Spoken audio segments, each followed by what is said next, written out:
now, I'll go through our module 5. And before we start mod 5, we'll go through what you're going to be learning in Year 12 chemistry. And Pranav, I'm going to be using you as a little, my little helper, because you've gone through most of mod 5 and looked at 7 and 8 with me earlier. So Pranav, could you tell us what mod 5 is all about? Mod 5 is about like equilibrium, and basically we're looking at like if like reactions are like in static, dynamic, those types of content.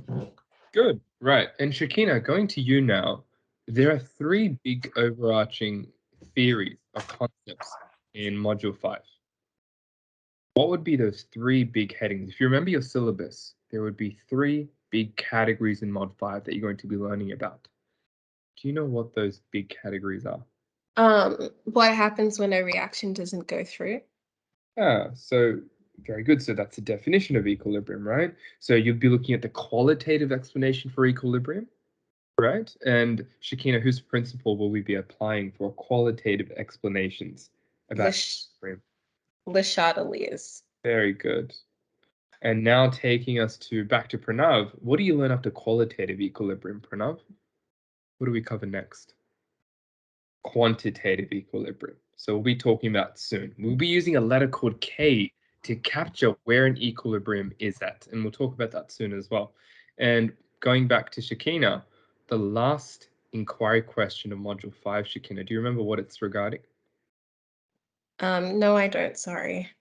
All right, so do with salts, specifically the solubility constant, right? So we'll be looking at solubility with salts and looking at how equilibrium relates to solubility. So that's the 3 overarching aspects of module 5 equilibrium. Now it's very important to understand. Do you remember the end of module 4, drivers of reactions, where you learned Hess's law, you learned the Gibbs free energy change? That directly carries over to year 12. They can directly ask you questions about the Gibbs free energy change. I guess that takes me to my next question. Athava, if your mic works, with what is the Gibbs free energy change? It's like it shows the energy change of the individual steps in a reaction. Yeah, good. And Ansh, what do you think about that? What is the Gibbs free energy change? What does that mean to you? It helps us define if a reaction is spontaneous or not. Very good. That's all we care about, right? The Gibbs free energy change is something we as humans have mathematically created as a formula to determine whether a reaction is spontaneous or not. So coming back to you, Ansh, if the Gibbs free energy change value is less than 0, what does that tell you? I kind of forgot. It's all right. Pranav, what does it mean? It's reaction is spontaneous. Very good. So if the Gibbs free energy change is less than 0, it's spontaneous. We'll be talking about why that is very shortly. And if it's greater than 0, it's non-spontaneous. Tanisha, any idea what happens when the Gibbs free energy change exists between -10 and +10, aka it's very close to 0? What happens then? Any ideas? I don't know, but I'll take a guess. Yeah. The reaction can go either way. Good. And what do we call that? Equilibrium. Very good. Very good. And Pranav, do you mind defining to the entire class? We've gone through this, so it's fine if the rest of the class doesn't understand this yet. But what is the definition of equilibrium? What is the one thing I'm looking for when I say the word equilibrium?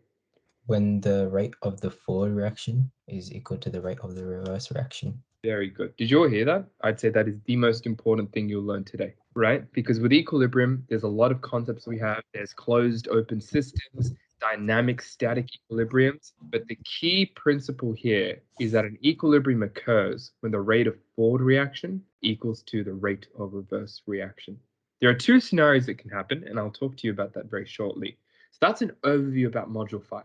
In Module 5, we are solely going to be looking at reactions in which the Gibbs free energy change exists between -10 and +10. And the reason is, everyone, majority of reactions in nature actually occur in equilibrium. There are very few reactions that go to completion in nature. So you'll be studying the majority of chemistry, which are equilibrium reactions. Very good. So I want to give you an overview on what the other modules are about as well, so you don't just have little fragments of knowledge. And you'll know in the HSC the hardest questions mix and match dot points from different modules. You might get an equilibrium question, but about polymers, which relates to mod 7, or about acids and bases, which relates to mod 6. So can anyone tell me, what is mod 6, 7, and 8 about? Just so you have a good overarching mind map of what Year 12 chemistry is regarding. So, Ansh, we'll come back to you. What do you learn in mod 6? Any ideas? Or 7 or 8, anything that you know about the other modules? I know one of them is about organic reaction. Yeah, very good. Module 7, it's almost like a standalone module. It's called Organic Chemistry. Rabab, any ideas what organic chemistry is studying?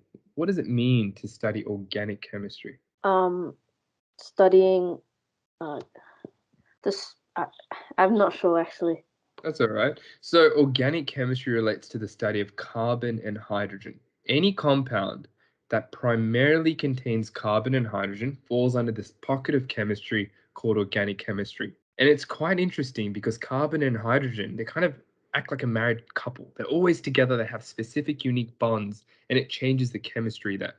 Okay? And this is where you're going to be learning about fuels and polymers in particular. And current solutions we have to the fact that we're using petroleum and non-renewable fuels, and current solutions to making biodegradable or renewable polymers. So it's a very interesting area of research.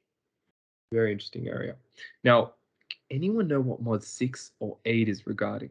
Maybe I'll go back to Pranav. What's 6 and 8 about, Pranav? So mod 6 is about acid and base reactions. Very good. Good. And I'd say here, when you're looking at acid-base reactions, one of the key things you'll learn, and this will likely be, I think, majority of you will have this as your depth study, you'll be doing an experiment called titration. And titration is an experiment where you're trying to find the concentration of an acid or base solution. So that's the goal of titration, to determine the concentration of a solution. And this is a very precise experiment which uses a lot of unique equipment that you have to master over the course of Year 12. So I'd say it's a very important part of Mod 6. What about Module 8? Now, Module 8 tends to be the most challenging module for students for HSC Chemistry. But the good thing is, my current Year 12s who've just finished have mentioned that Mod 8 is actually one of the easiest topics to them. And the answer is, the reason that is Module 8 you can do really poorly if you focus on memorization and not understanding the key principles here. If you know how to interpret graphs and tables and use the basic chemistry and apply your knowledge, Module 8 becomes the easiest of questions. And I can almost promise you this, your longest response question at the end of your 2022 HSC Chemistry exam will be on Mod 8. So I'd say it's one of the highest yield concepts for you to know. Sorry, Pranav, do you mind just muting yourself unless speaking, just to reduce background noise? Thank you. So what is Module 8 about? Anyone know? The most challenging or application-heavy module in Year 12 chemistry. And I'll tell you, the difficulty actually increases going across the modules. So Mod 5, you'll find, will be the easiest module of Year 12 chemistry. So what do you learn in Mod 8? Let's ask Shakina, any ideas? Has a funky name. It doesn't really make too much sense, but it tells you that you'll be applying chemistry, right? Does anyone know what we'll be learning here? Okay. When we apply it to like real life or something. Yeah. So at the very end, you'll be learning about industrial reactions, right? So be learning how to apply the principles of chemistry to scale any chemical reaction from your school lab to an entire industry. Very good. The industrial reactions. And then the other two, the first two inquiry questions, you'll be looking at how to analyze ions and finally how to analyze organic compounds. And that links to Module 7. And this is the overarching structure of Year 12 chemistry. So Mod 5 is equilibrium. 6 is about acids and bases. I haven't gone into detail there because don't fret too much about that. It carries over from Mod 5. You can almost see these two modules as being in unity. You need to know Mod 5 to understand Mod 6. Modules 7 and 8 are almost like standalone modules. 7 is all about organic chemistry, and 8 is all about analyzing ions and organic compounds. Now, can anyone tell me why do we care about analyzing ions or organic compounds? What are the use cases there? We'll go to Athava. Why would I care about analyzing ions or organic compounds? Like in your reaction, you can like change how like the reaction and like We can change reaction conditions potentially. Well, to give you all an overview, I think you've all heard of heavy metals, is that right? Present in our environment, need to be able to identify so we can limit their waste concentrations. That's a major use of ion analysis. What about organic analysis? Well, organic analysis is super important for identifying organic compounds, and that could be used in identification in DNA samples, so forensics. We could use organic analysis to identify pollutants, cancer-causing agents. So it's pretty much chemical monitoring. That's what inorganic and ion analysis is all about. I'd say industrial reactions are very important because you will learn the skills to take your HSC chemistry knowledge into the business or medical world, right? If those of you go into medicine, if you become a doctor and you want to learn how to create a new medication at an industrial scale, you'll be applying your Year 12 chemistry knowledge. And I found that in my medicine degree, understanding chemistry has helped me a lot in understanding drugs, pharmacology, etc. So it is a very important concept. Very good. Now, Pranav, why do we care about the content focus? Can you remind us? It tells us about what the module is and like why we're learning it for. Yeah, very good. And what else? From an exam point of view, Pranav? They usually make the questions, like the hard questions, based on the content focus. So your long response questions in HSC Chemistry will be coming at the content focus. Now, I've helped you all out. I've underlined all the key words in this content focus. I'm going to give you all about 30 or so seconds to run through these words and try to finding as many of them as you can. You can do it in your head, you can write it in your book, but in the next 30 seconds, I'm going to be asking a couple of you what these definitions mean, especially those of you who've already gone through some of Module 5. Okay, I'll give you about 30 seconds.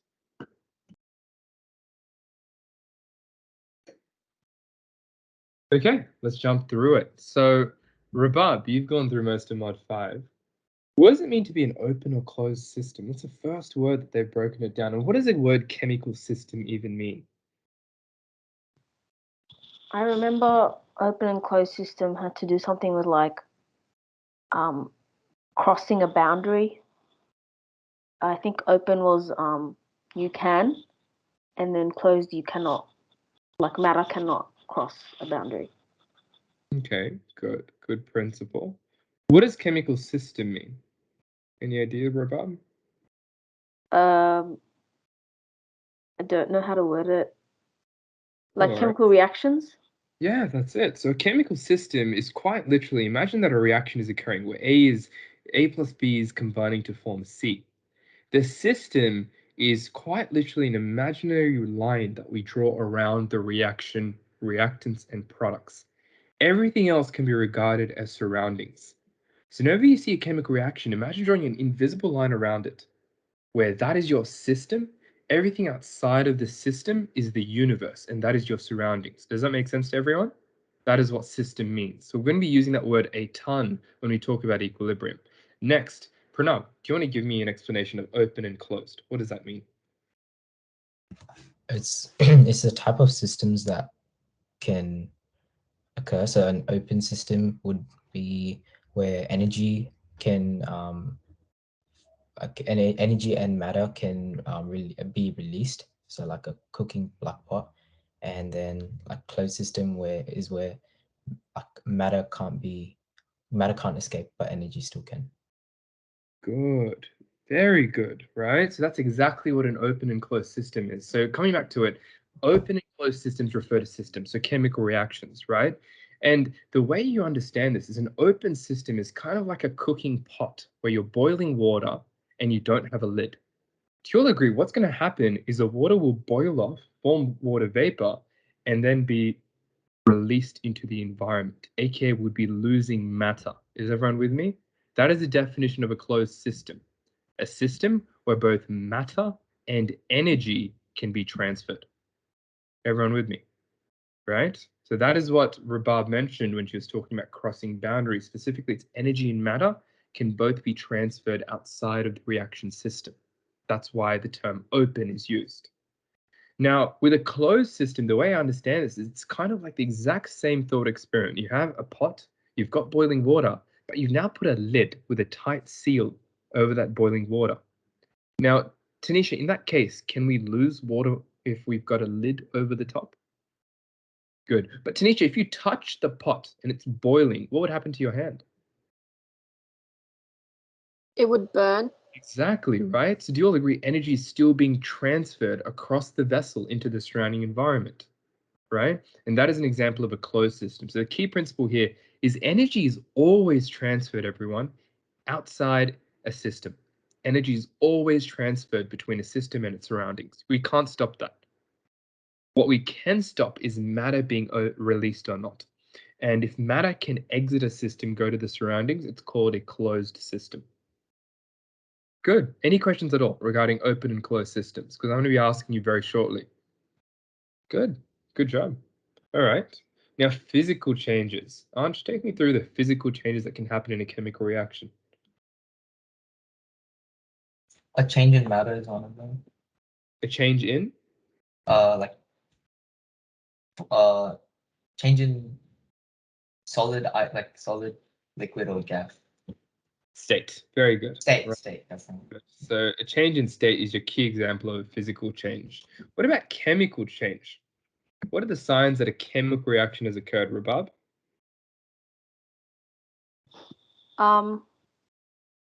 Things like odor, I think.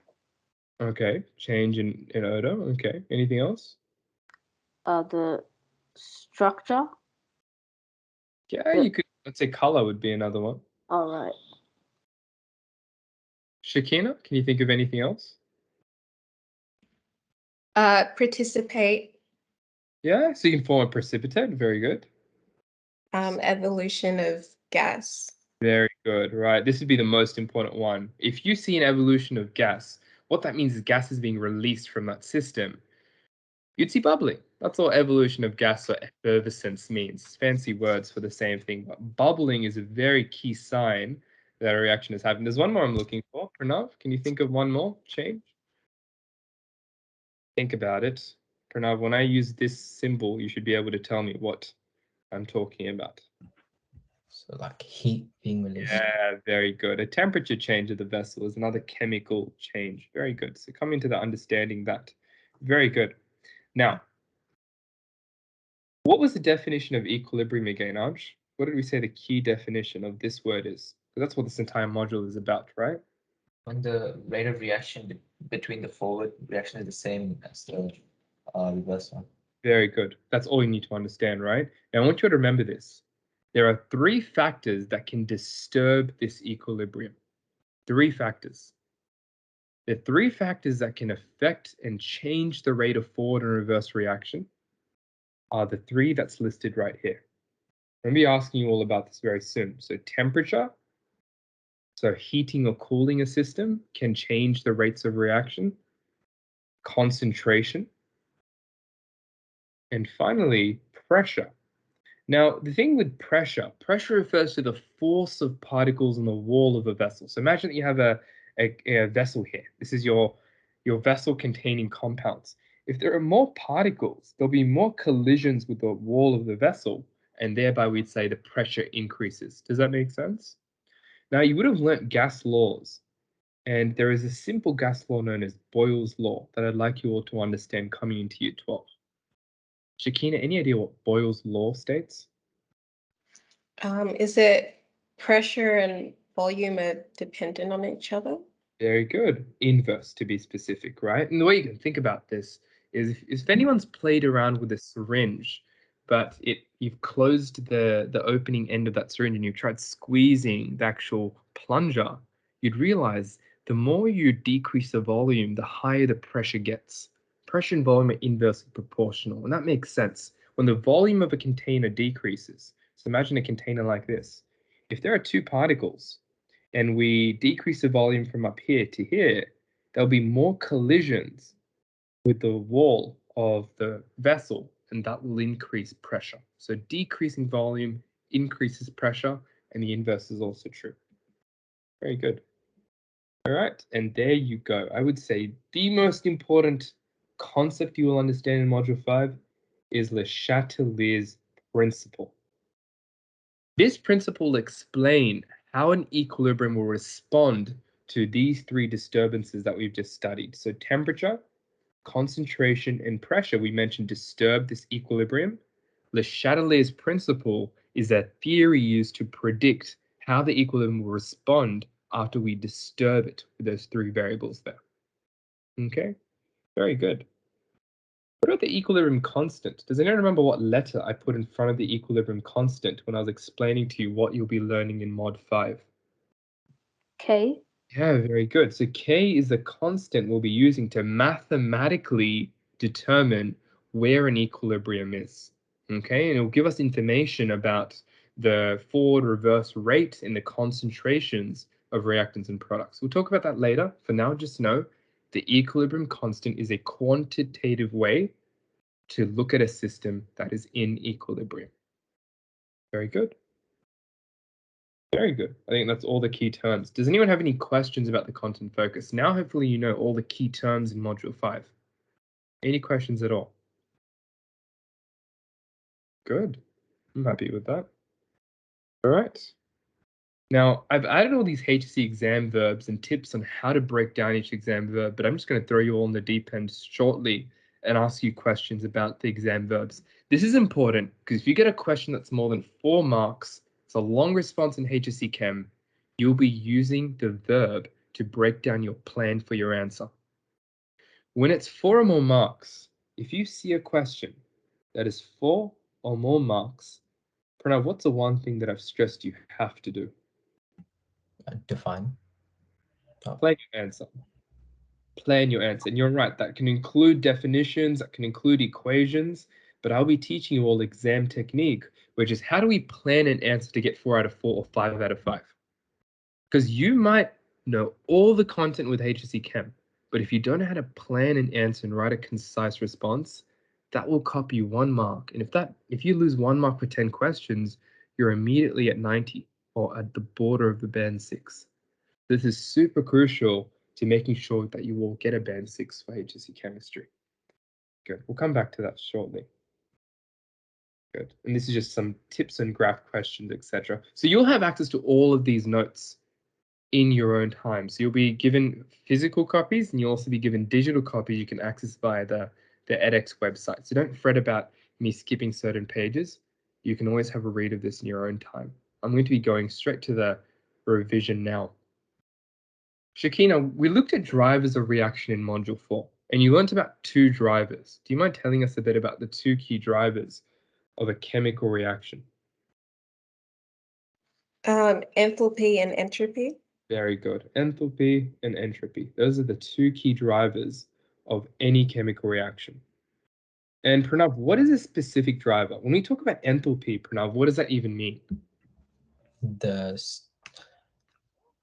amount of heat, the change of heat in a system. I would say it's energy, to be very specific. It's the change in energy of a system, right?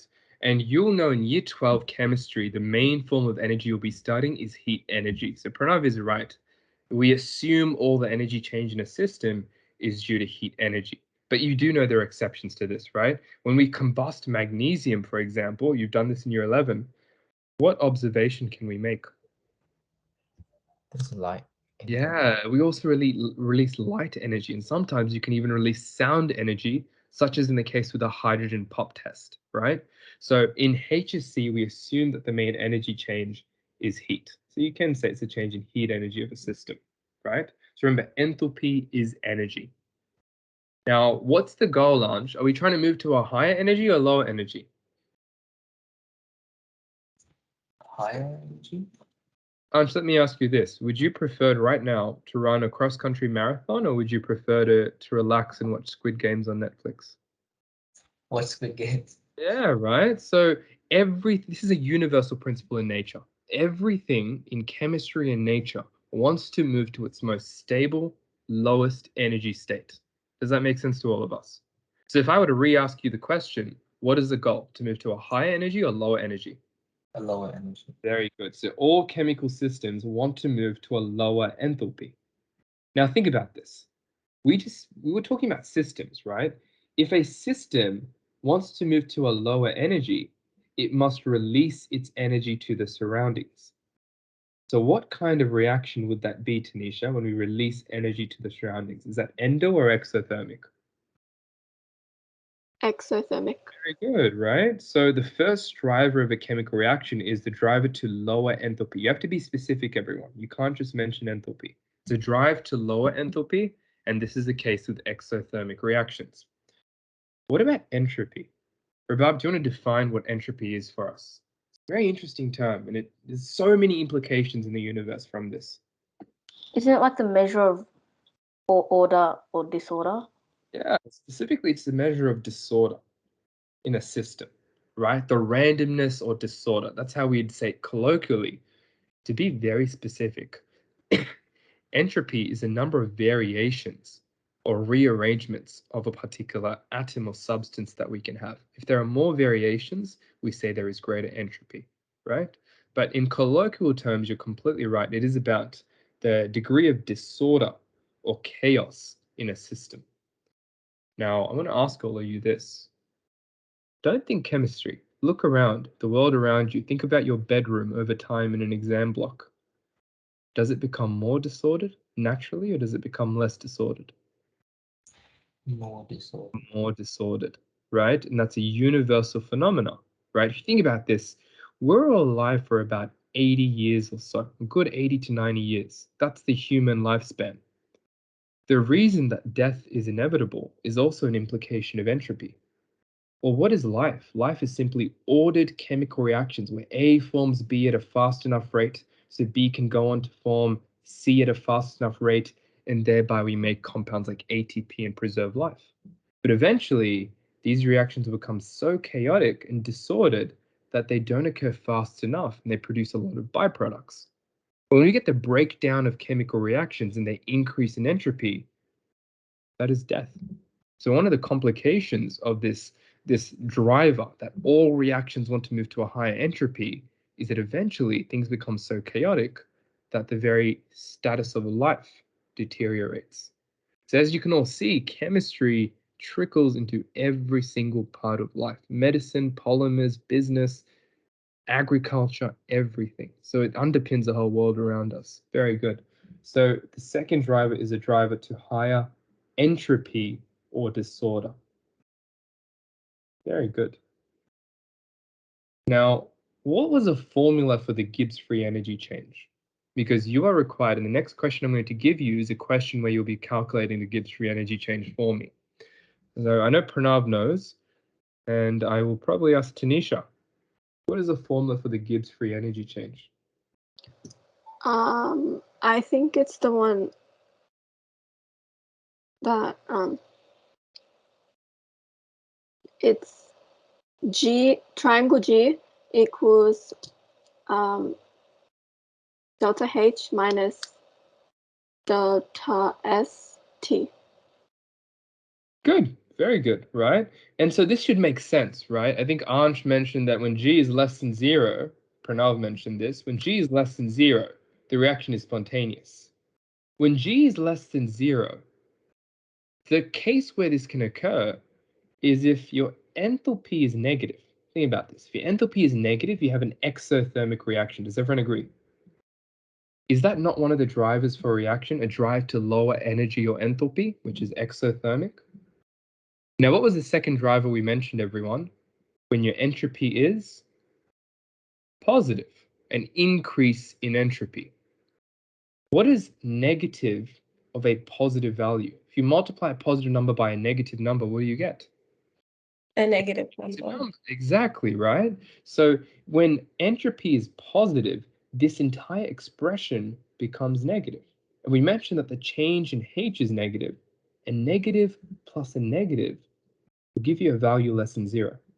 And now you should understand why we have the formula in this particular structure. This is a man-made equation, everyone. It's not a natural phenomena. This is an implication of some chemistry laws, but the Gibbs free energy change is an arbitrary number. It's a random number that we've assigned that we know when it's less than 0, it means a reaction is spontaneous, and if it's greater than 0, it's non-spontaneous.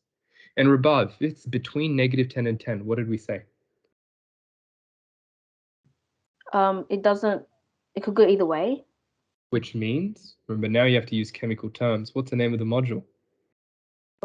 Equilibrium. Yes, right. So when G is between -10 and 10, you have the system sitting in equilibrium. Very good. All right. I think we're ready to jump straight into a practice question. So how about we do that? So all of this is revision questions. You can do that in your own time, and I'll give that to you as homework. And we'll talk about these laws of thermodynamics soon. But here's a quick practice question for you all to try out.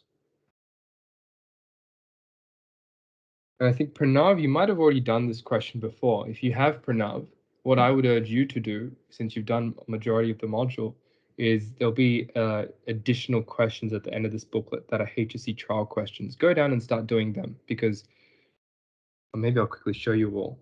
By the end of your chemistry classes, so at the end of week 10, I would expect you to have done all of these HSC trial questions that I've allocated for you. So I've given you more than enough past HSC chemistry trial questions for you to analyze. And the way homework works in class is every week I'll be assigning you homework. You'll be completing that. At the end of the 10 weeks, you'll be sitting your Module 5 exam. This is an exam I've created. It's challenging, very challenging. That's so challenging that the last year, I remember, I think the average mark was around 60%. So to make sure you're fully prepared for that, I've given you all the past HSC chemistry trial questions for you to practice with at the end of your booklets. This booklet is about 200 plus pages for you to do. Okay? So that's how homework is going to work. Every week, you do a little bit of homework that I allocate for you. And before your exam, you'll be handing back your Module 5 booklet with all of these past questions completed. Okay? So, yeah. This week you won't have homework though, because this is our first week. I'll take it easy on all of you. Let's go back up.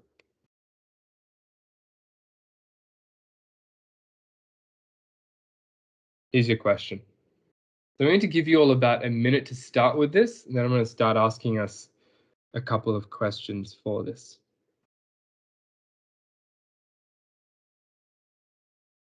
So this is enthalpy from bond energies. Again, about 30 seconds to think about it, then I'll start asking us.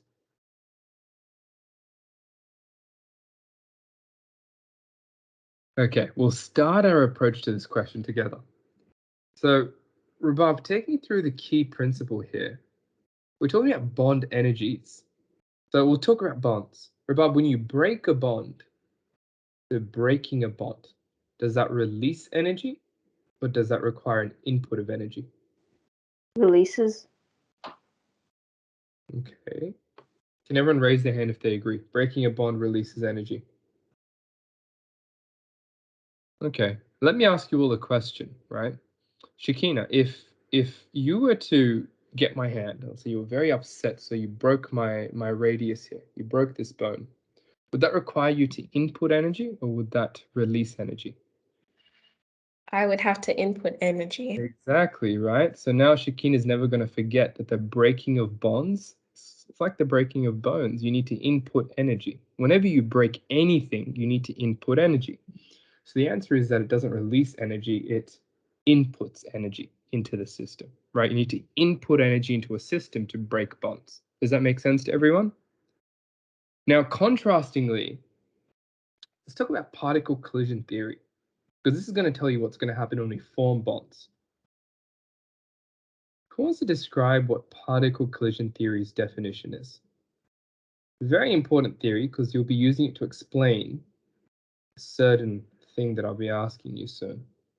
But let me ask Athava, how would you define particle collision theory?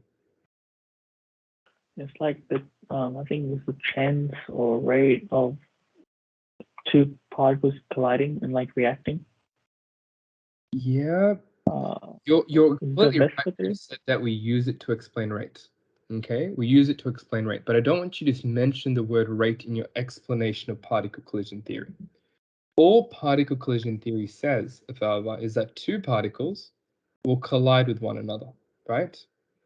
And we will have a successful collision, aka where they convert into products, only if they collide with an energy that's greater than their activation energy, and they collide at the correct orientation. That is what particle collision theory states. That in a reaction, particles collide, and successful collisions where reactants convert to products occur when, number one, the energy is greater than the activation energy. Remember, activation energy is the minimum energy required to convert reactants to products. So the first thing is you need to have enough energy of the collision to break reactant bonds and form products. And number two, this is what students will often miss, is they must also collide at the correct orientation. Think about it, if you want to break something, you want to smack it right at the point where it has its weakest connection, right? And that's what we refer to with particles as well. We need them oriented so that their weakest point is exposed on the collision so we can form our products. Particle collision theory affects reaction rate, everyone. If you were ever asked a question about reaction rate, you don't talk about Le Chatelier's principle. If you do, I'm going to tell your mark I didn't teach you. You talk about reaction rate and collision theory. So whenever you're talking about reaction rate, collision theory is your explanation. If you're ever talking about equilibrium, then we can talk about Le Chatelier's principle, which I'll introduce to us later on. Does that make sense to us so far? If you're ever given a rate question, particle collision theory is going to be a tool for explaining it. Good. So now the question is, when two particles collide, would they release energy or would they use energy? Pranav? They would, wait, so if two particles collided, Yes. they would release energy. Yeah, right. Think about this. Look at my hands. Look what happens when they collide. What did you hear? You heard sound energy. That's proof to you right now that the collision of things releases forms of energy. So forming bonds releases energy. Forming bonds releases energy. It's a very important principle. So now the question here is, everyone, which bonds do we form? Which bonds do we release? So think about the products. Do we form or do we break product bonds? Everyone? Form. Very good. We form product bonds. So what happens when we form bonds? Do we release energy? Or do we absorb energy? We release Release. energy. Ah, very good, right? So we mentioned forms, therefore we release that energy. Okay. And what about your reactants here? What can we say about them? Do we break those bonds or do we form those bonds?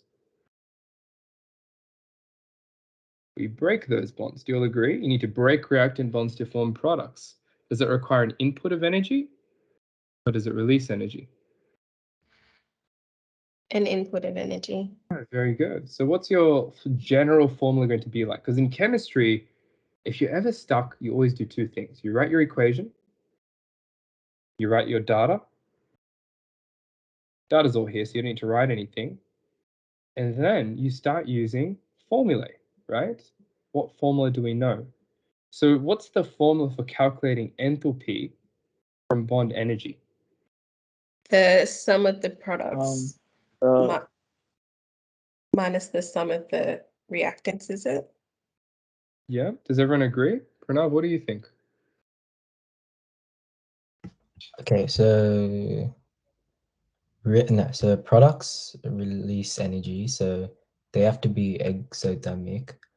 So isn't it reactants minus products? Do you think it's reactants minus the bond? Because think about what this bond energies represent. What does the bond energy actually represent? It's a bond for formation, right? So which one are we agreeing with? Is it going to be bond formation? Is it going to be this reaction or is it going to be the opposite, which is what Shakina mentioned? Think about this. I don't want to spoon feed us. Rabab, what are you thinking? I think what Shikana said. Okay.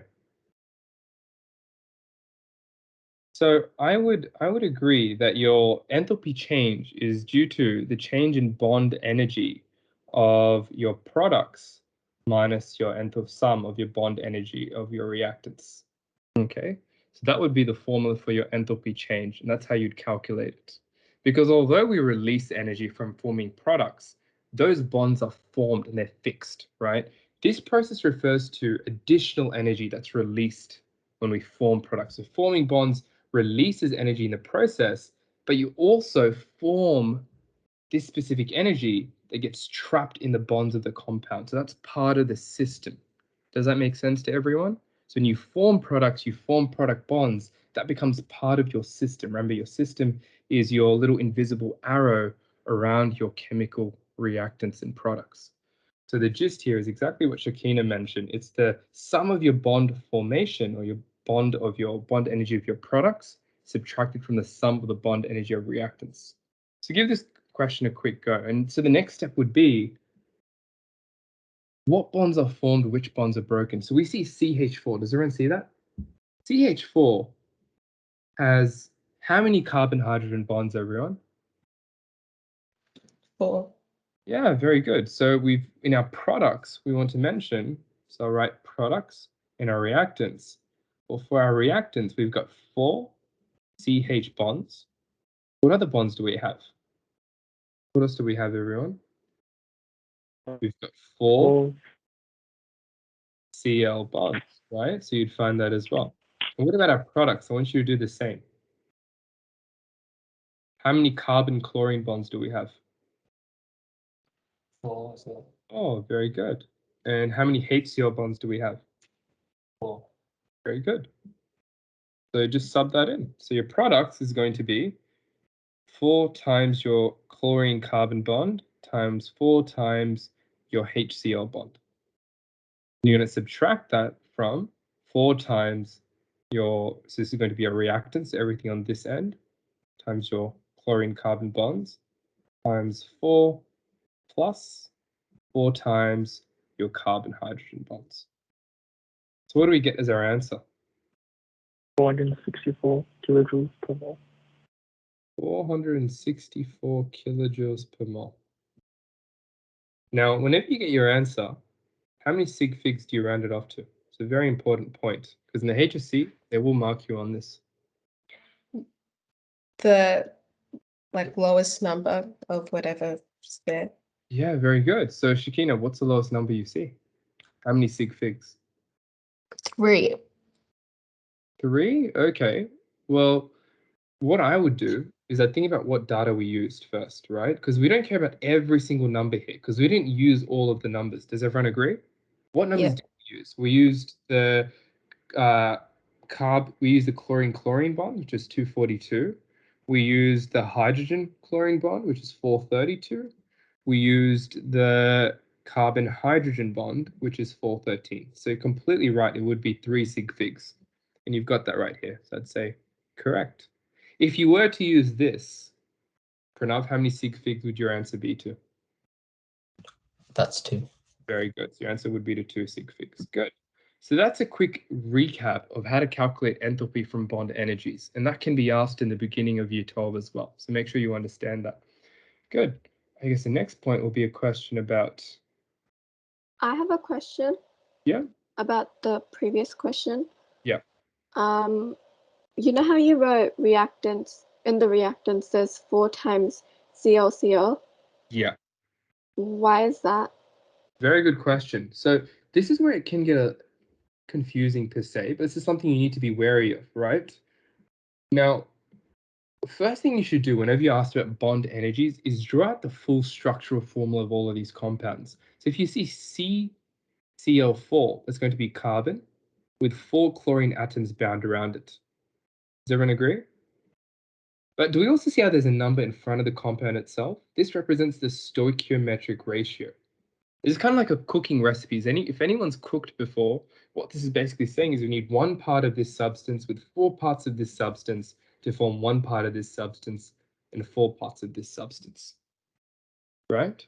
So what's happening is, even though here we only have Cl2, which tells you that it's a Cl bound to a Cl. Tanisha, how many Cl2 molecules do we need? 4. We need 4 for every 1 molecule of CH4 we require, right? So that's why we need to multiply the chlorine-chlorine bond energy by 4. Okay. If there was a 3 here, you'd say, okay, well, there's 4 carbon chlorine bonds already, but since there's a 3 in front of that compound, it's going to be 3 times 4. So there'll be 12 carbon chlorine bonds in total that are formed. Does that make sense? Very good. Good question. All right, let's come back to a Gibbs free energy change question, because I'd like us to calculate that before I'm confident that we can do these questions. So here's a HSC chemistry trial question. I want you to go straight to C. Forget about B, forget about A. It will help you. So if you're stuck, you can look at A and B. But I want to see whether we can calculate C immediately. And I want you at this very moment to think about what silly mistake a Band 5 student would make in this calculation. Start doing it and be wary of any traps that you might fall into. There is one silly mistake that a lot of students would make in this question. So I'll give you all about 30 seconds to start, and then I'll start asking you questions. I'm going to quickly get some water. Okay, let's start going through this. So the question is asking you whether the reaction is going to be spontaneous at 600 Kelvin, right? First of all, what were the first 2 steps we always do with a chemistry calculation question? Pranav, what did we mention? Balance, if check to see if it's a balance equation. Yeah, very good. So we've already been given an equation, which is really good, but is it balanced, Pranav? Yeah, it has been. Yeah, good. I would say it's balanced. Good. So you've done your equation. That's step number 1. What's step number 2? Look at data. Yeah, very good. Right. Now, this is something that might be a little bit new for all of you. Whenever you're doing a calculation question, jot down all the data that we have. So what I'm going to do is I'm going to read every single line, and I'm going to try squeezing out all the maths out of the lines of English, right? What I mean by that is you've been given that there's 600 Kelvin. So I'm going to write T, which is your temperature, equals 600 K. This is how we write out our data. Is everyone with me? Right? We're going to keep doing that. We're going to have a look here. We've been given all our data here as well. We're not going to rewrite this. But what is this? What does this represent? You see a little F next to enthalpy. What does that mean, everyone? That's the Shakina? that's the enthalpy of formation, is it? Good. What does that mean to you? It's the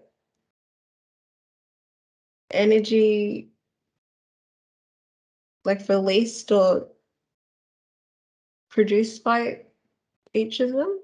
Yeah, so it's the energy released or produced when 1 mole of any of these compounds is formed in nature, right? Very good. Now, Ansh, next question to you. Why does hydrogen have a 0 value next to its HF? Why is it 0? Is it because it occurs naturally? Yeah, very good. Good job, right? Hydrogen occurs naturally, so we don't need to actually use any energy to form it. All elements have an enthalpy of formation of 0. In fact, in the HC exams, they might not even give you the enthalpy of formation of hydrogen. It's not because there isn't one, it's just that it's 0. Does that make sense? Good. So I'm glad that we understand that. S, what do you notice about S? What's different with its units? It's in joules. Like, Yeah, this is the first silly mistake students will make. When you are going to subtract enthalpy, when you apply everything in the Gibbs free energy change, everything must be changed to kilojoules. If you leave it in joules, you'll make a silly mistake and get the question wrong. The second thing is it's got a Kelvin here. Does everyone see that? It's divided by Kelvin. So that's why we need to multiply entropy by temperature. Do you remember we do that in the Gibbs free energy change? That's to make sure that we get rid of the K value so we can compare kilojoules per mole with kilojoules per mole. Very good. So enthalpy change of the reaction. How do we calculate enthalpy from enthalpy of formation? And let me ask Pranav, what's the formula that we have? So it's the sum of the enthalpy change of products minus the sum of the enthalpy change of reactants. Good, exactly, right? It makes sense. We're going to be forming our products. So enthalpy of formation is all about forming. So since we're forming our products, we're going to calculate the total sum of energy changed when we form our products. And we're going to be subtracting that. There should be a negative sign here from your enthalpy of formation of your reactants. Because we don't form our reactants, we do the exact opposite. We use them up, right? Very good. So can someone tell me what the next expression, the next line would be? Well, what products are formed? These two. So we're going to write equals enthalpy, so the enthalpy of formation of CO2, plus the enthalpy of formation of H2. And Rabab, if there was a 2 here, how would I change this expression? If there was a 2 there, Yep. do you divide by 2? You times by 2. Oh, Does that times. because you form 2 molecules of CO2. Okay, yeah, that makes sense. The formation of CO2 and times it by 2. So that's just a small caveat to note. Okay, good. And Shakina, what about the reactants? What would it be? Your H2O and then your CO. Good. So what do you get as your answer? So you can tell me what the answer is for this question. Anj, what do you get? I was just doing the calculation. Wait, Yep. Father, got an answer? Mine is 40 kilojoules per mole. You got minus 40 kilojoules per mole? Yeah. Okay. Did everyone get this value? Pranav? Yeah, I got that. All right, sweet. Now, this is a thing with HSC Chem. You need to store your answer until the very end, right? Or, since this is the answer directly to part A, you would write it to the correct number of sig figs.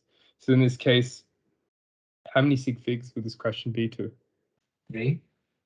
Yeah, 3. So you can write 40.0, for example, kilojoules per mole.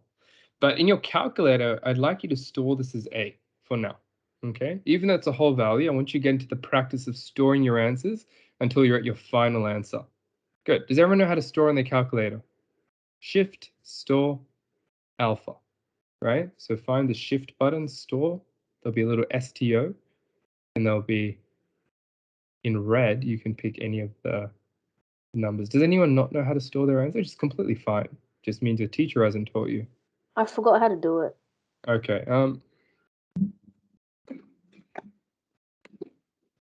If you can all see my calculator, Rabab, can you see that? The calculator? Yeah, I can. So you can go shift here, and then you'll see a little store button at the top of RCL, store. And then you can pick any of these letters, A, B, C, D, etc. Okay, and that will store it as a letter. And if you want to retrieve that letter, all you have to do is, you see the alpha button there? You press the button alpha and you pick A, B, C, or D, whatever you stored it as. And it will use that in the calculation. Thank you. No worries. Okay, good. Okay, so what about entropy change? Now, can anyone tell me, why do we have change in enthalpy here, but why do we have absolute entropy? Why is there not a triangle next to the S? Show me how well you understand the concepts. Shakina, any clues? Tanish, any idea why we don't have a triangle next to the S? Because there's no change occurring in it.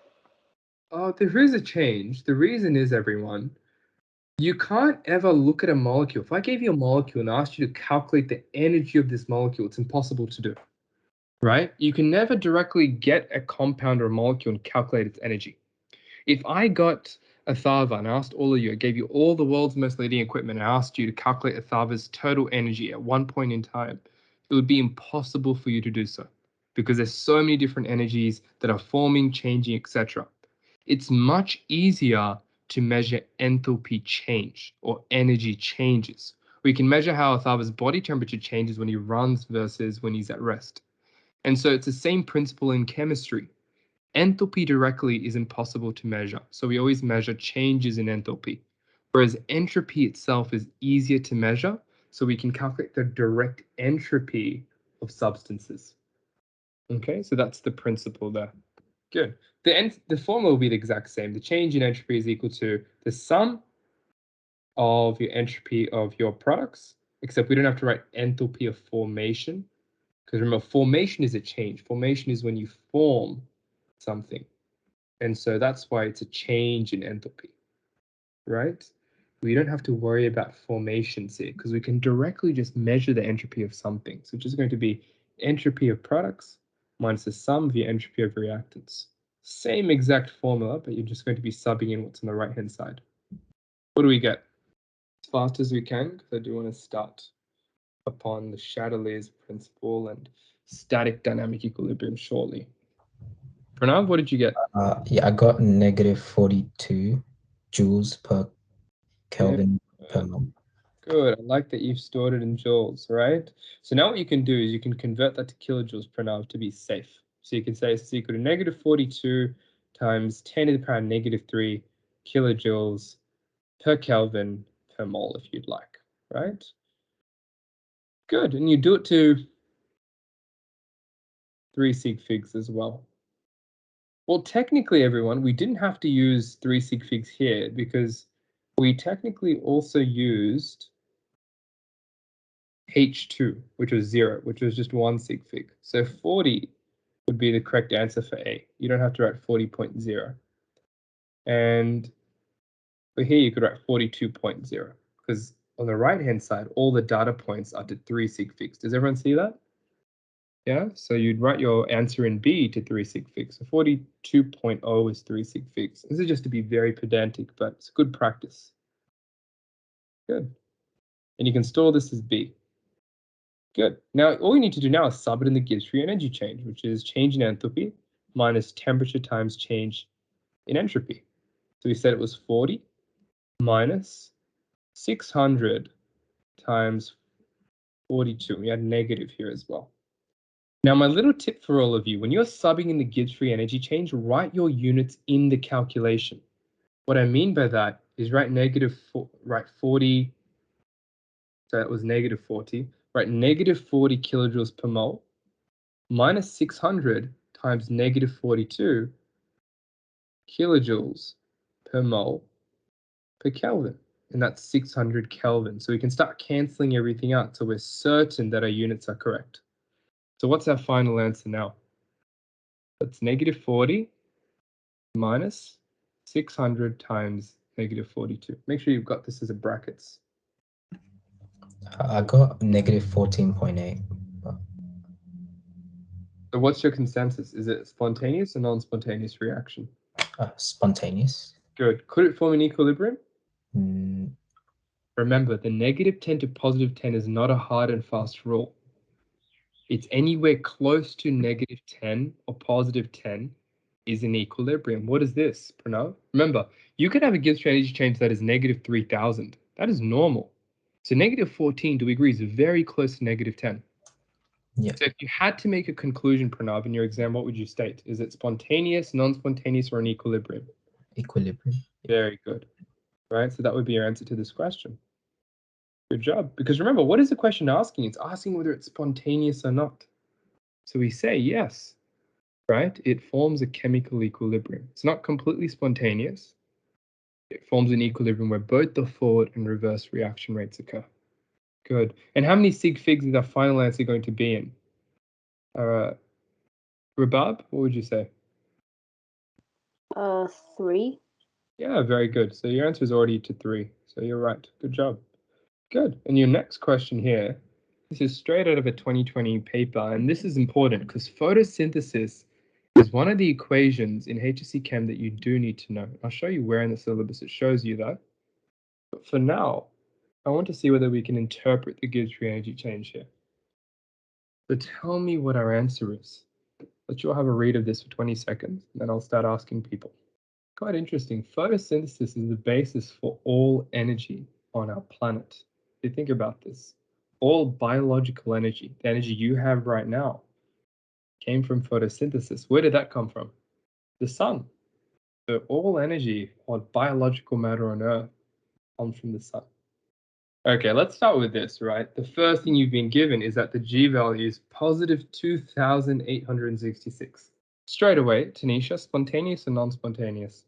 Non-spontaneous. Non-spontaneous. Now, we've skipped one of the key words, which is that it's endothermic. Shakina, is that a driver for a reaction, being endothermic? No. No, it's not. Remember, we want to go, an exothermic reaction will decrease energy and make the compounds more stable. This is an endothermic reaction. It absorbs energy. So that could be contributing to it being non-spontaneous, and it does. That's one of the reasons this reaction is non-spontaneous. So straight away, we can say that A and D are wrong. Now, B and C Do you see why HSC Chem can be hard sometimes? Some answers are so similar that it's not just about whether you know the content, it's about how well you understand the content. Any ideas? Think about this. I want someone to give me ideas. Yeah? Would it be C? Okay. So the key word here is external, right? Why do you think that, Shakina?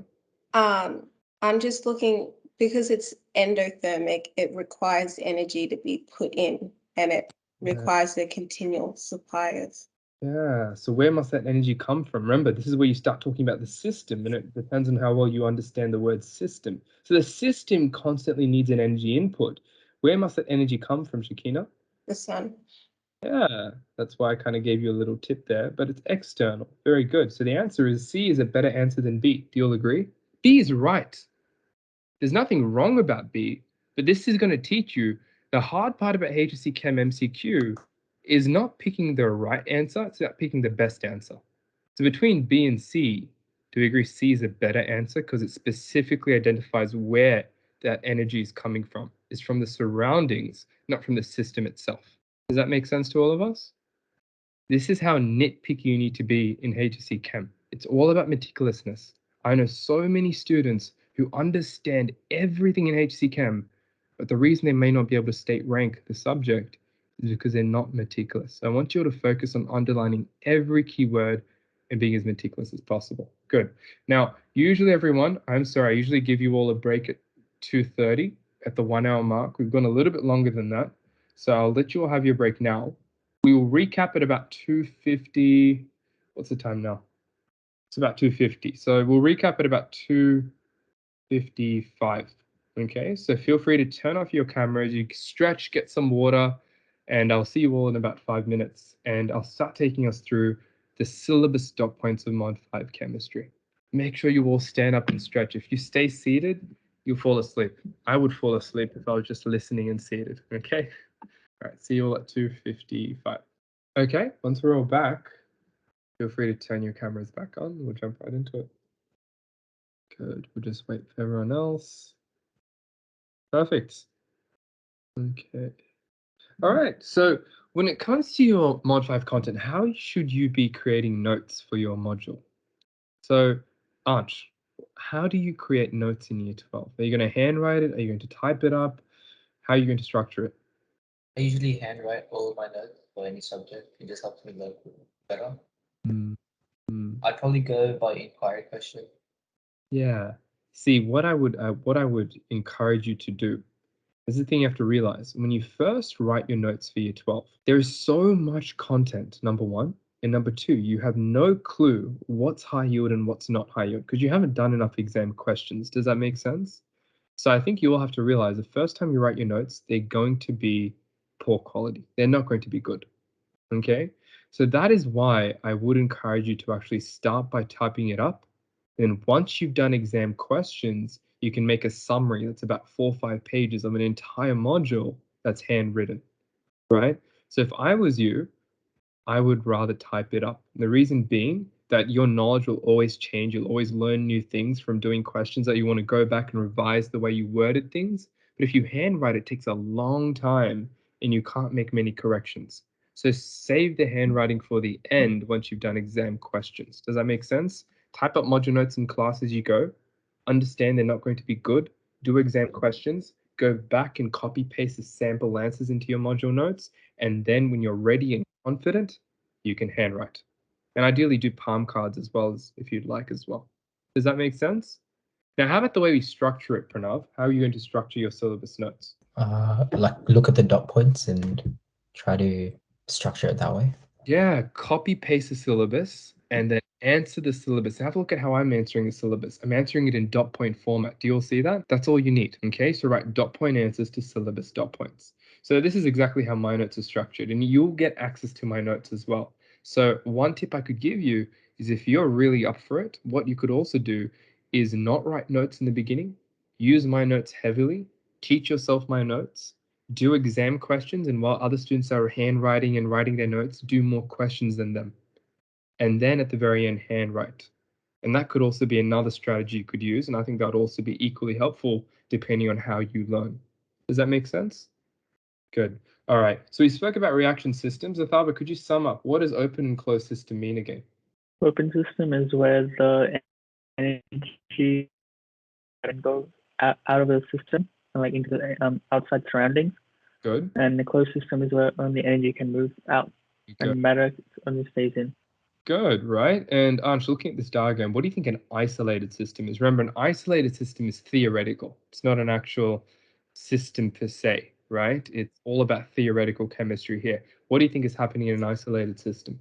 Energy, no matter, can't escape. Yeah, exactly, right? Simple definitions, but it is important to note. Now, the reason I'm bringing this up, everyone, is that an equilibrium can only occur in one of these three systems. Can you guess which one it is? We can cancel out the isolated system because I told you it's theoretical, doesn't happen in real life. Energy always transfers out of a vessel, no matter what kind of vessel you have. Open or closed, which one do you think could generate an equilibrium? Remember, the goal of equilibrium is forward reaction rate equals reverse reaction rate. Would it be a closed system? Yes, an equilibrium can only occur in a closed system. And that's why you're learning about open and closed systems, right? So if you were to define Le Chatelier's principle, if you were to define equilibriums, it's a closed system where the forward reaction rate is equal to the reverse reaction rate. Okay, so you can say equilibrium forms in closed systems. Good, and that's going to take us to our next concept. There are two kinds of equilibrium that you'll see here. And you can see this term static equilibrium, and you can see this term dynamic equilibrium. Does everyone see that? Static, dynamic. Now, what was the definition of equilibrium again? I'm stressing this so you never ever forget this. Rabab? When the rate of forward reaction is equal to the rate of the reverse reaction. Good. Now, Rabab, have a look at this reaction, right? You see a single arrow. Is there even a reverse reaction rate? Could you repeat that? You see this reaction here, and it only has one arrow going to Yep. the right. There is no equilibrium arrows. Does it have a reverse reaction at all? No. No. So what's the reverse reaction rate? 0. 0. Very good. And now what I'm going to do is I'm going to graph the forward reaction rate for all of you, right? Now, this is reaction rate, this is the forward reaction rate, and this is time. Now, initially, do you all agree? Imagine that we only have particles of A and B. Imagine you have a box, and you only have particles of A and B, right? If I was to ask you to use the theory to explain reaction rate at time equals 0, so right here, what theory would you be using? Ansh? Particle collision theory. Very good. So use it and tell me. Initially, we have a high concentration of particles of A and B. What does that mean for reaction rate? It's high at the start. Yeah, very good. And can you explain it using particle collision theory? As the concentration decreases, the amount of acceptable collisions will decrease as well. Good. Now remember, you want to call it successful collisions. So you'd say initially there is a high concentration of particles of A and B. Therefore, there is an increased number of collisions, a proportion of which are successful. This results in the formation of product and a high initial reaction rate. So your initial reaction rate will start there. But as we go on, does everyone agree the concentration of A and B will decrease because it will start to form particles of C? And C doesn't go back. Does everyone agree? So what happens then is as the concentration of A and B decreases, the rate of the forward reaction starts to decline. And eventually, everyone, when all of A and B has converted to C, okay, there's 0 particles of A and B, what can we say about the forward reaction rate? It's been completed. Zilch. Forward reaction rate is 0. Now, at that point where we have 0 particles of reactant, we've finished our reaction and we only have product, didn't we say the forward reaction rate equals 0? What's the reverse reaction rate? What was it always? 0. So what can you say? Remember, what was the definition of equilibrium when forward reaction rate equals to reverse reaction rate? So do you agree when all particles of A and B have gone on to form C, nothing's moving, it's static, there's no more collisions anymore, but we have an equilibrium. Remember, the definition of equilibrium was the forward and reverse reaction rates are equal. In this case, they're both equal to 0. Hence, we can call this state, at that point in time where the forward reaction is completed, can be called static equilibrium. Does that make sense? The analogy here is imagine that you're walking up a set of stairs, right? You walking up the stairs is the forward reaction. You're never going to walk back down. And imagine you've walked all the way up and you're now at the top. Now, your rate of forward movement is 0. Your rate of reverse movement is 0. You're at equilibrium, but it's static. Makes sense? And that is static equilibrium. So the key point here is static equilibrium occurs when your irreversible reactions go to completion. If I was to calculate the Gibbs free energy change of this reaction, what would it be? Greater than 0, less than 0, equal to 0? What do you think? Would it be 0? Greater than 0. Do you agree? If it's an irreversible reaction, so its G value is always going to be much higher than 0. Oh, yeah. Yeah. So that was just a bit of a question. If it says irreversible, it's always going to be greater than 0. That's it. Okay. Good. Any questions about static equilibrium? So it's at the end of an irreversible reaction where there's no more reactant. No collisions, nothing moves, static. Good. Next, dynamic equilibrium. Pranav, again, what was the definition of equilibrium? The rate of the forward reaction equals to the rate of the reverse reaction. Very good, right? Now, we're going to all try drawing a graph, and I'm going to draw this graph for you. And you're going to try doing this for me, right?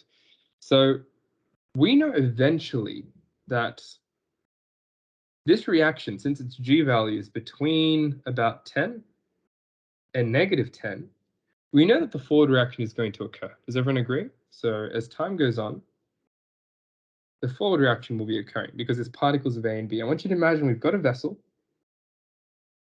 where there are only particles of A and there are only particles of B at time equals 0. You'll agree, since there is a high concentration of A and B, the initial forward reaction rate is very high. Okay? What about the reverse reaction rate? It's a rhetorical question because I'd want you to think, don't answer it yet. What would the reverse reaction be at time equals 0? And how would they change over time? If I'm going to tell you at this point in time, we reach equilibrium. What will this graph look like? That's my question to you. So on the y-axis, we have reaction rate.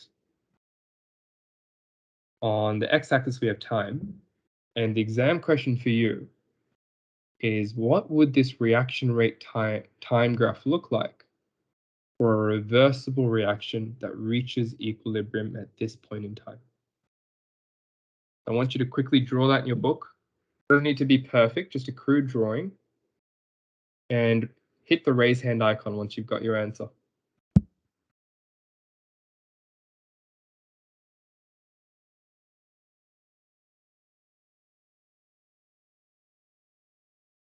Good. Okay. So we'll start with Athava. What would this graph look like to you?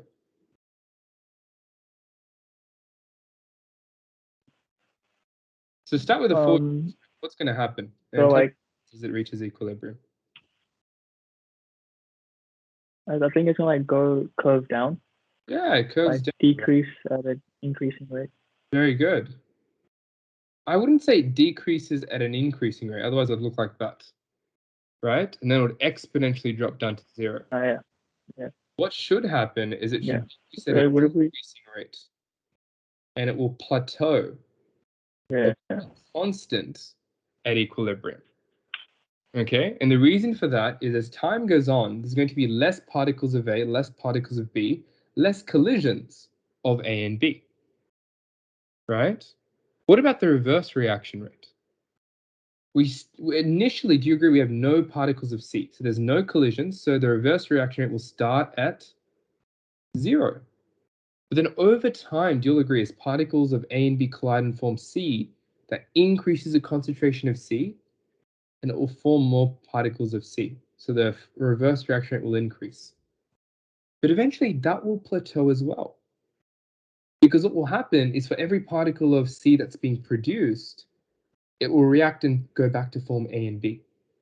And thereby its concentration will decrease. So we start to see a limiting effect on reaction rate. And this is the graph. You need to remember this. This is exactly how a reaction rate time graph looks for an equilibrium reaction. The forward reaction rate starts off high, reverse reaction rate will start off at 0, and they'll both meet at an equal point, as we see here. Good. That is your reaction rate time graph. Do we have any questions at the moment?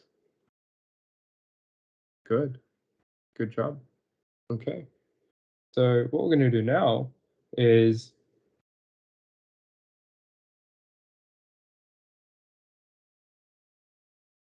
answer question 6 for me.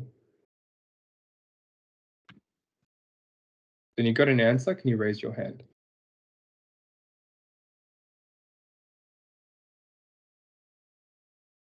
All right, let's start going through it. So this question is about static equilibrium. So again, Arndt, do you want to define what static equilibrium is again? It only occurs after a forward reaction. Yeah, once it's gone to completion, right? And it's for an irreversible reaction. And Arndt, which school do you go to? I forgot to ask this earlier. I didn't get what school you go to. I'm with Pranan. I go to Scotts.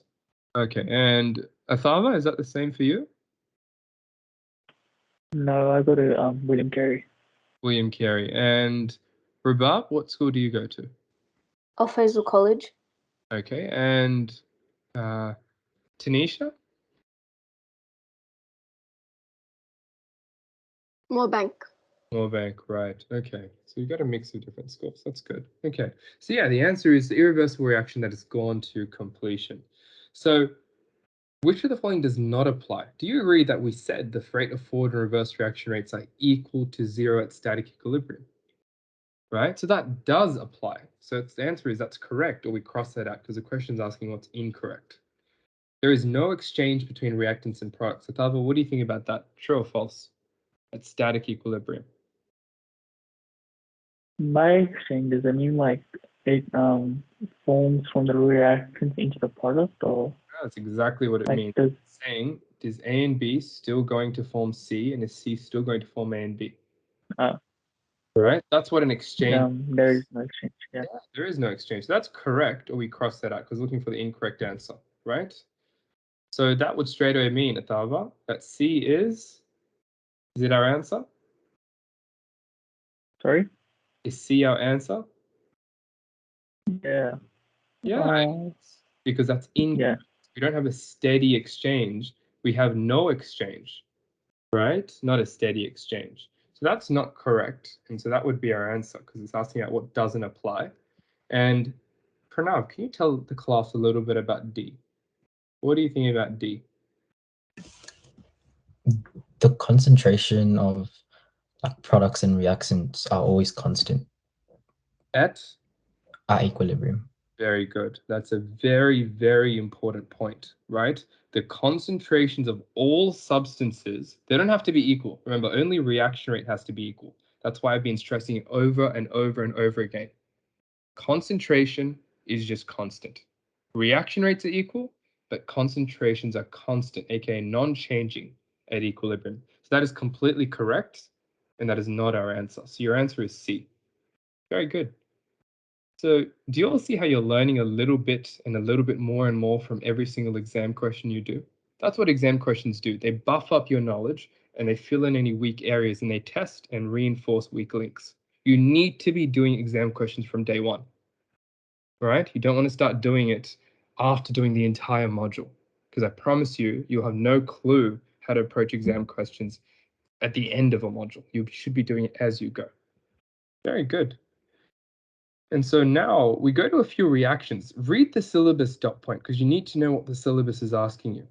So you need to be analyzing the reversibility of all these reactions here. Pranav, here's your challenge. Which one of these reactions, actually I'll ask Rabab since she's done module 5. Rabab, which one of these reactions is static and which one of these reactions is dynamic equilibrium? It's okay. Give you a big, take a question point by point. So start with the first reaction. What do you think? Okay, you can phone a friend. You can ask Pranav if you'd like. Yeah, I don't remember. I'm not sure about that one. Okay, have your turn. Take it away. So the first two are dynamic, they're reversible. Very And then the next two is static.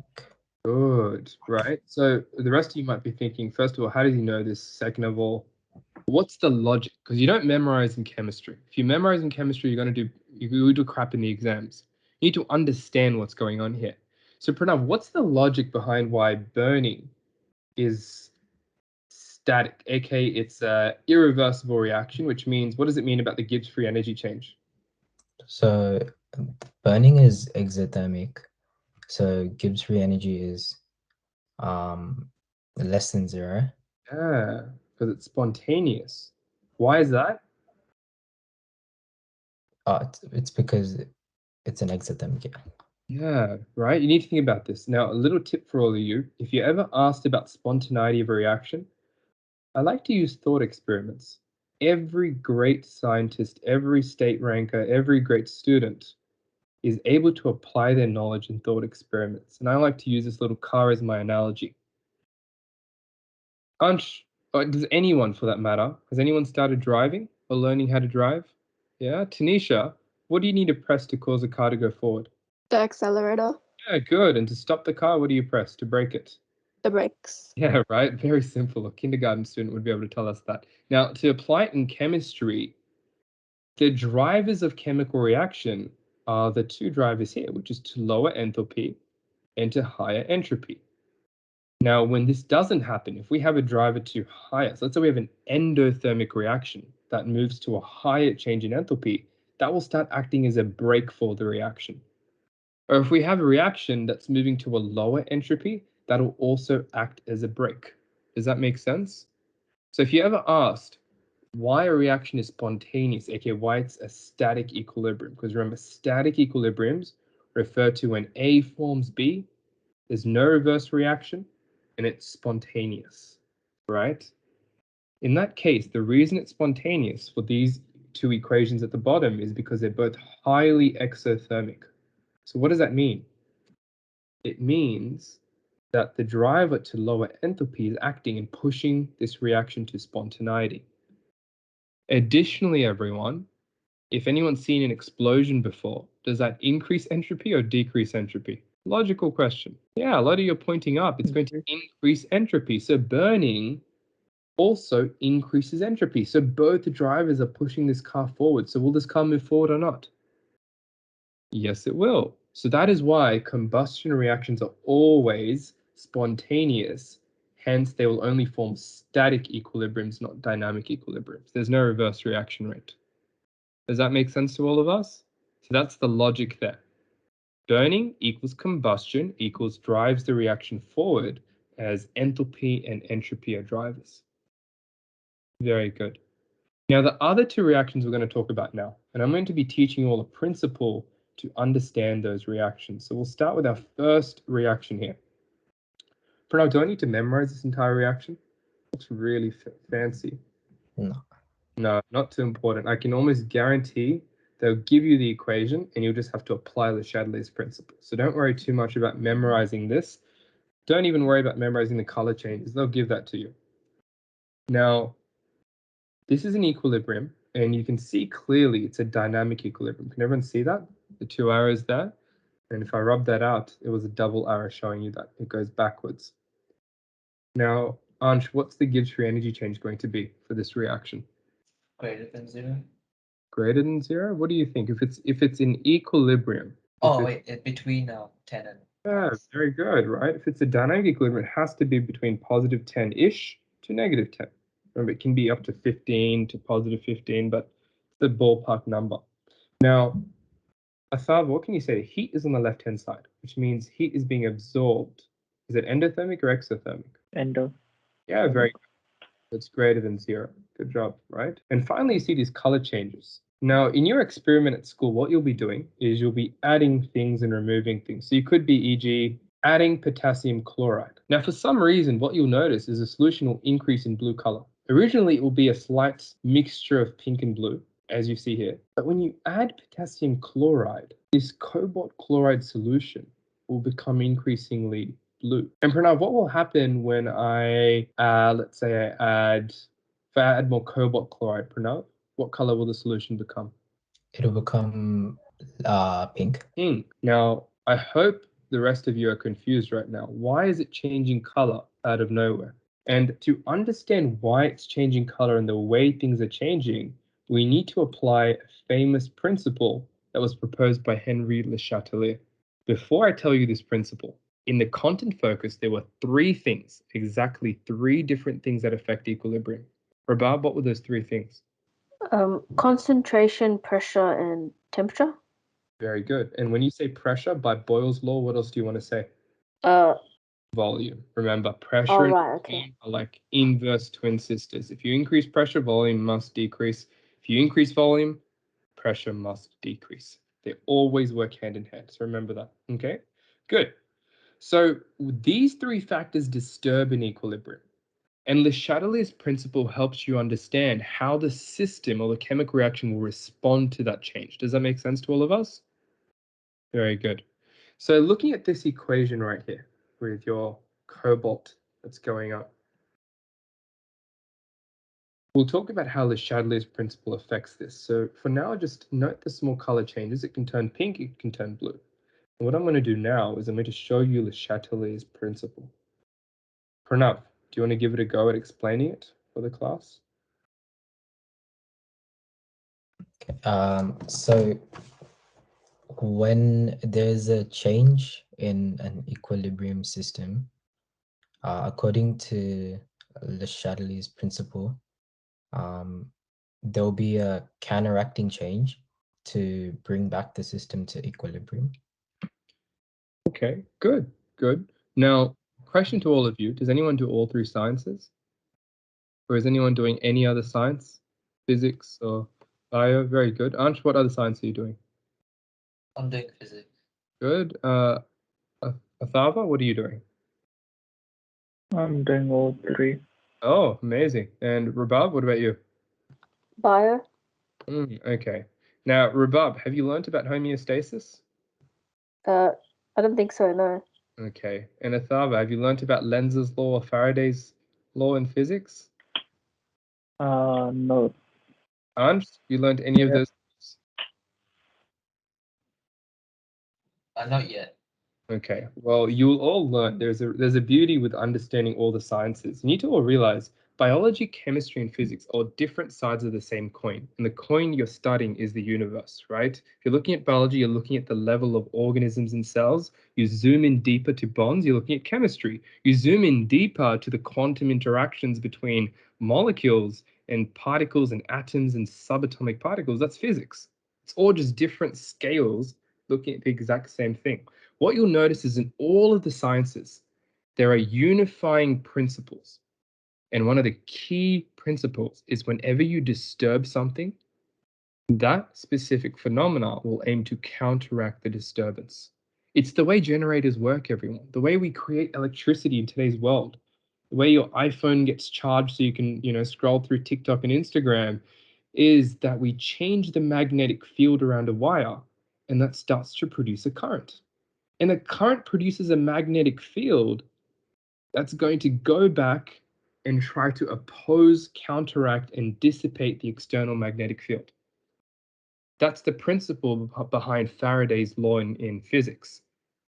In biology, you learn that when you're very cold, what do? Athava, what happens when you're really cold? The last time, your winter. Yeah, you shiver, and the shivering generates heat to return you back to your base body temperature. That's homeostasis, counteracting change. And Le Chatelier's principle is another aspect of that same coin. And what Le Chatelier's principle states is whenever you disturb a chemical reaction, so imagine you have A going to form B in a dynamic equilibrium.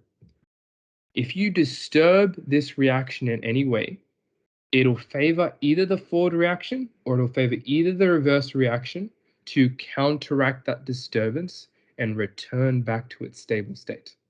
That is Le Chatelier's principle, counteracting change. Does that make sense to everyone?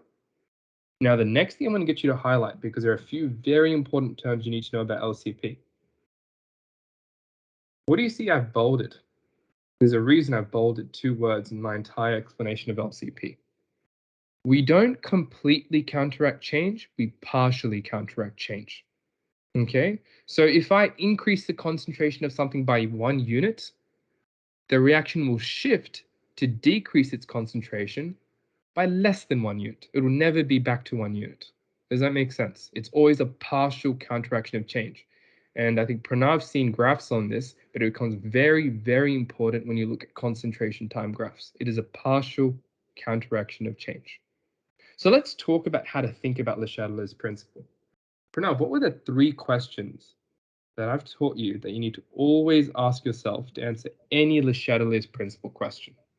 So one is, what's the change? Good. What's the opposite of the change? Good. And what direction is it favoring? Good. Direction. We're going to apply that now. For now, I want you to forget about writing exam structured answers about LCP. You need to first understand it. Once you've understood it, we'll then talk about how to word it really well in your exams to get 4 marks. Okay? So for now, focus on how do I understand this theory? So, Atharva, what were the 3 changes that we can make to an equilibrium again? Written here. Pressure, concentration, temperature. Good. So what I'm going to do to all of you is I'm going to give you a random equation. Not so random. This is a very important equation. It's the reason you have food on your plate every day. This equation makes ammonia that's given to plants to help them grow. And without this reaction in nature, we would not be able to support 7.6 billion people on Earth's planet right now. So this is a very important reaction that's enabled us to meet our food demands of an exponential global population. It's called the Haber process. Does anyone know the history behind this reaction at all? A little bit interesting. Anyone at all? It was made by a German war scientist that wanted to make chemicals to kill people. But weirdly enough, Fritz Haber, when he made this, another use came to be that it makes fertilizer and we use it for food. So someone who tried to kill people made this reaction and now it saves people's lives. Quite interesting. Anyway, coming back to this. I want you to imagine that this is occurring in a vessel, and what I've done is I've pumped out nitrogen gas. I've taken it out of the vessel. Now I want you all to apply those 3 questions you see here. We'll start with number 1. What was the change? Now you can't be vague about this. The second you're vague about what the change is, you're not going to get any marks and you're not going to get the correct answer even. Tanisha, what was the change? Remember, you have to link it to one of these 3 factors. Was it pressure, volume, concentration, or temperature when we pump nitrogen out? The concentration of nitrogen decreases. Very good. So see how specific she's been? She's linked it to one of the 3 factors. If you don't link it to one of the 3 factors, you will get this wrong. What is the opposite? It's very easy. What is the opposite of decreasing the concentration of nitrogen, Anj? The concentration of hydrogen increases. Yeah, nitrogen increasing. Remember, affecting the same compound. Nitrogen got pumped out. So the exact opposite of decreasing nitrogen is increasing that same substance. Does that make sense? So forget about the hydrogen, forget about the ammonia for now. We're trying to increase nitrogen. Okay? Now the question is then, which direction do we go to achieve this opposite, to increase nitrogen? Do we favor the reverse reaction or do we favor the forward reaction? Atharva, what do we favor? Or which reaction Forward. increases? Okay, so Atharva, if we increase the forward reaction, Atharva, what's going to happen is nitrogen and hydrogen will get used up to make more ammonia. So nitrogen will further decrease. Do you agree? That's what it means. Yeah. Forward reaction increases. So are you sure we want to increase the forward reaction? So it'll be the reverse. Yeah, it's a reverse reaction. When you favor the reverse reaction, ammonia will break down to form hydrogen and nitrogen, and you'll increase nitrogen concentration, thereby achieving the opposite, which is an increase in N2. Does that make sense? A little shortcut tip to all of you. When you draw your arrow, you see the direction the arrow is pointing? That's what you make more of. That's your little shortcut in your head. So if you point the arrow to the right, you make more of this and you use up the reactants. If your arrow points to the left, you make more reactants. Make sense? Good. So final answer, which direction are we going, Tanisha? Left-hand side or right-hand side? Forward or reverse? We're going reverse. Yeah, that's it. And guess what? Now you understand Le Chatelier's principle. So Le Chatelier's principle has correctly predicted that when you take nitrogen out of the system, the reverse reaction gets favored to increase nitrogen. Do you see how we're counteracting that change? Very good. Now we're going to go back to our equilibrium and we're going to answer one last question before the end of today. And we'll go here. Okay, so this is your equilibrium. What will happen when I add potassium chloride to this equilibrium? Apply those 3 questions. I'm going to give you all 30 seconds, and then I'm going to start picking on us. All right, so Ansh, I want you to give this a go from start to finish. So what was the stimulus? The chloride ions increasing. Very good. Pressure, volume, or temperature? I kind of cut out. Is it concentration, pressure, volume, or temperature? Concentration.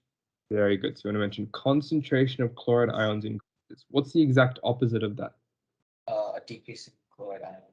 Yeah, and that's what LCP or Le Chatelier's principle predicts. We want to decrease chloride ions. So if you want to decrease chloride ions, you just simply draw an arrow that points away from the chloride ions because that's your reaction, it's the center of reaction. You point an arrow that points away from your chloride ions. So which direction do we go? Forward. How easy was that? Took literally less than 10 seconds if you thought about it from start to finish. Does that make sense to everyone? So we'll favor the forward reaction. And what color will the solution become, everyone, when we add potassium chloride? Pink. Oh, blue. Blue, because we shift to the right, it becomes more blue. And the reason is the potassium will break apart. Potassium chloride breaks apart into potassium and chloride, and the chloride is what increases and disturbs the equilibrium. Very good. Good job, everyone.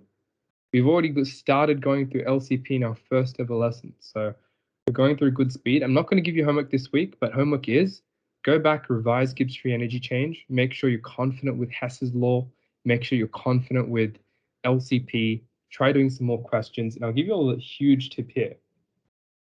NESA's actually made an 80-page document on all the past HSC questions. If you just go to our website and go to My Resources and you sign in, what you'll see, wait for it to load, is you'll see this page here. I'm just going to get you all comfortable with your resources. When you click on HSC Chem, the HSC past papers have all been reassorted by the new syllabus for you to do. That's number one. Number two, all the 2021 trial papers are available. Don't worry about that yet. You have assorted all the trial papers by module and added it to your notes. Your Mod 5 notes have all of the Mod 5 trial questions. But what you see here is there's NESA additional questions. You'll see that at the top right. Start doing that from day one. If you click on this, there's an 80-page chemistry document with sample answers. So it's literally every single question, which part of the syllabus it links up to, and answers. So you can see is Mod 5. They'll give you a question, and then your answers there. And it even tells you what level, band level, get that correct. Does everyone see that? So I want you to start going through this booklet as well in your own time. And from next week, you'll start getting questions from me. How do you sign into the website? Any email. So you can use any email, but if you want to get access to our edX resources, since you're a student, Tanisha, you just have to message admin and let them know, hi, I'm a student. This is my email. I'm in this class. Could I get access to the edX chemistry resources? Okay. Get granted. Yeah. I would recommend you all log in through Gmail though. So your Gmail account, if you have one. If I do one-on-one English, do I still get access to the English resources? Yeah, you would. If you do English, you get access to English resources too. Yeah. Good. Good job. Anyone have any questions at all? Any general study questions, chem questions?